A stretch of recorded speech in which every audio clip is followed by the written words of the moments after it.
I want to thank the Belgrade Forum also. We've been beautifully hosted, and I think this is an important conference.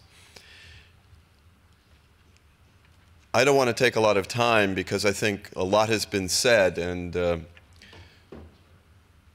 there's only so much that people can absorb in this short amount of time. There are a few things I'd like to say about the United States, the country I come from. Just to point out that not everybody in the United States agrees with the policies that our government has instituted over the past many years. The photo exhibit outside provides a small sense of the horror of war. It's two-dimensional. There are many more dimensions that do not describe to people who have not participated in that kind of horror. The Peace Council that I represent, the United States Peace Council, opposed that bombing of Serbia. It opposed the U.S. policies over the course of the many years, the number of years before that, that led to the breakup of Yugoslavia. This was not a popular position in the United States at the time. I just want to remind you that while bombs were falling on Serbia, there was another policy of the United States, and that was a policy of economic and political sanctions against the people of Iraq.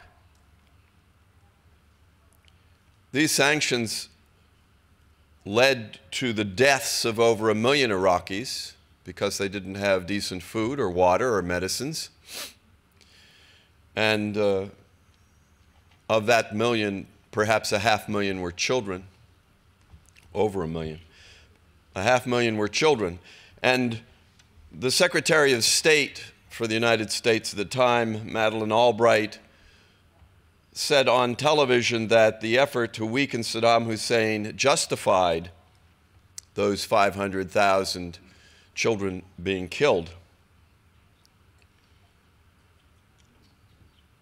Those deadly policies continued until the even more vicious attack in the invasion of Iraq in 2003. And 11 years later,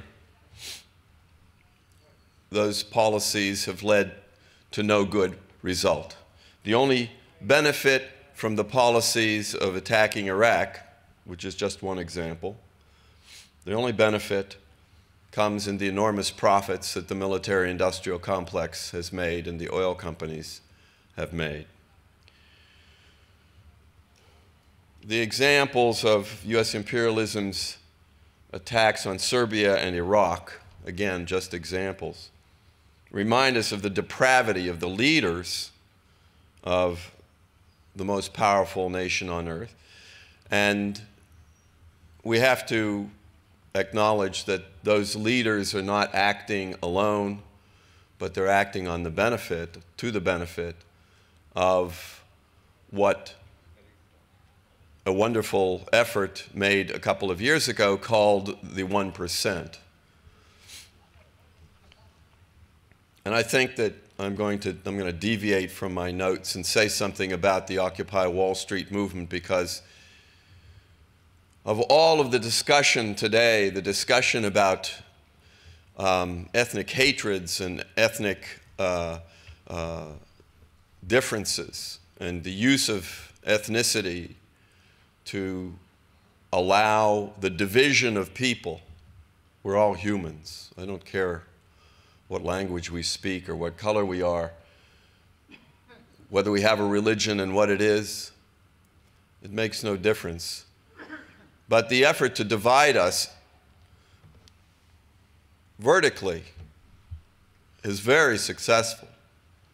But the people who occupied Wall Street came up with a slogan, which I think we need to use constantly, and it's the we are the 99%. We are the 99%.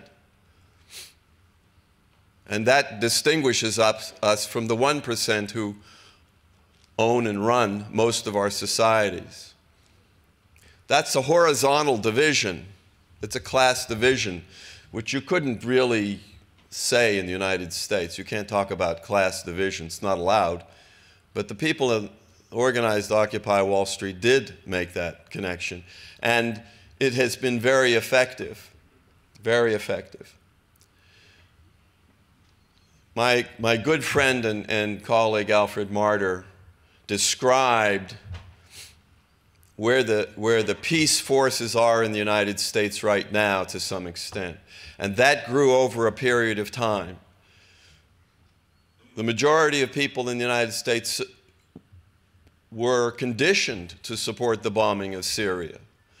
The majority were conditioned to support the attack and the invasion and occupation of Afghanistan and Iraq. And before the invasion of Iraq, there were 500,000 people on the streets saying, don't do it. They didn't believe George Bush and his administration.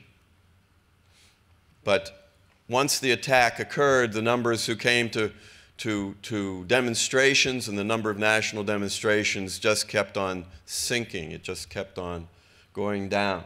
And years later, as people realized that these wars on Afghanistan and Iraq were not doing anybody any good, least of all the Iraqis and the Afghans. And when so many thousands of our own young people came back damaged themselves, physically and psychologically, people started becoming wary. But I think what really caused the change in the attitude of the people of the United States was the economic crisis that took place and peaked in 2008 and left so many thousands out of work, tens of thousands, hundreds of thousands, millions of people out of work, and hundreds of thousands of people and even millions of people who had lost their homes, and all of the consequences of that. People started realizing there was a cost to these wars that the United States, as powerful as it is, could no longer bear without sharing those costs or laying those costs onto the majority of people. And so the tide turned, and polls showed that a majority of people wanted us out of Iraq and wanted us out of Afghanistan.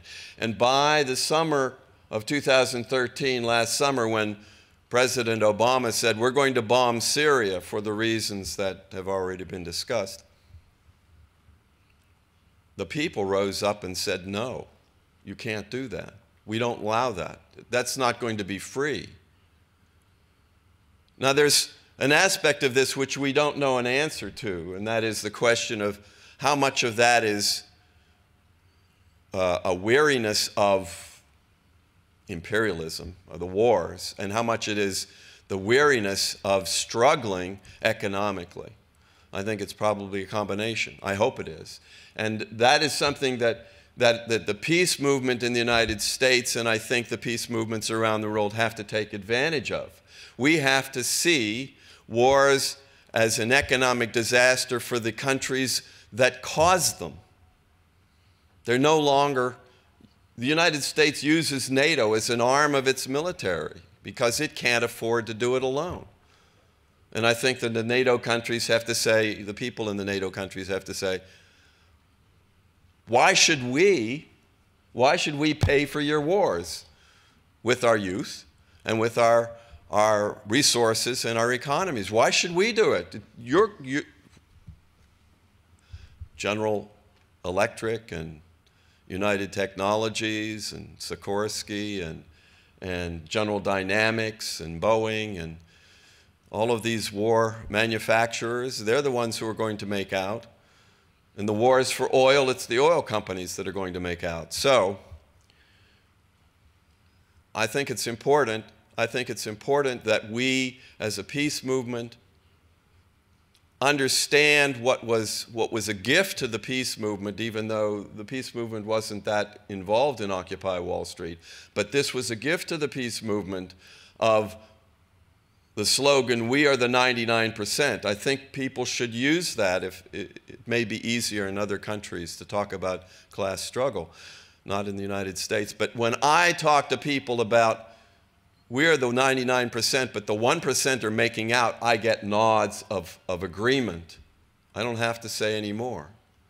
When I hand out a flyer that shows that 57% of the federal budget that the Congress votes on and the President signs every year, 57% goes to the military. And the rest of the economy, transportation, education, healthcare, housing, ecology, science, has to share the rest. People start nodding their heads and saying there's something wrong. We have to change this.